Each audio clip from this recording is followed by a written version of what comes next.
एक दिन एक गरीब एक सरदार जी के पास अपनी जमीन बेचने गया। बोला, सरदार जी मेरी 2 एकड़ जमीन आप रख लो। सरदार जी ने पूछा कि इसकी कीमत क्या लगाओगे? गरीब बोला 50,000 रुपए। सरदार जी थोड़ी देर सोचकर बोले, वही खेत जिसमें ट्यूबवेल लगा हुआ है? गरीब बोलता है, जी हाँ, आप मुझे 50,000 रुपए से कम भी दे दीजिए तो भी मैं जमीन आपको ही दे दूंगा।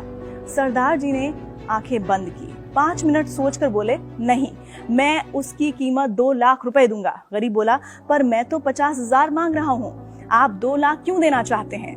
सरदार जी बोले, तुम जमीन क्यों बेच रहे हो?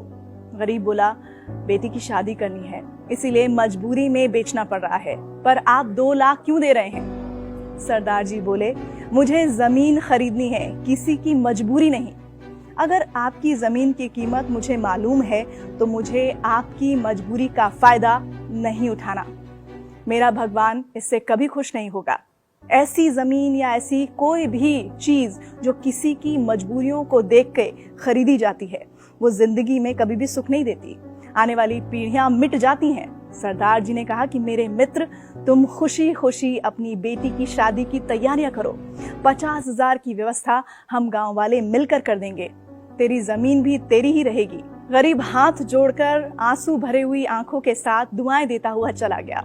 इस कहानी से हमें क्या शिक्षा मिलती है? दरअसल इस दुनिया में बहुत से ऐसे लोग हैं जो किसी इंसान की मजबूरी का फायदा उठाते हैं। किसी की मजबूरी का फायदा उठाना गलत ही नहीं बल्कि नैतिकता के विरोध में भी है। अगर कोई इंसान परेशान है, मजबूर है, तो हमें उसकी मजबूरी का लाभ उठाने के बजाय उस इंसान की मदद करनी चाहिए। याद रखिए, बुरा वक्त किसी पर भी आ सकता है। अगर आप किसी की मजबूरी का फायदा उठा रहे हैं, हो सकता है कल को कोई आपकी भी मजबूरी का फायदा उठा सकता है। और देखिए, पूरा जो हिसाब किताब है आपके कर्मों का, वो होता तो यहीं पर ही है। आपको हमारी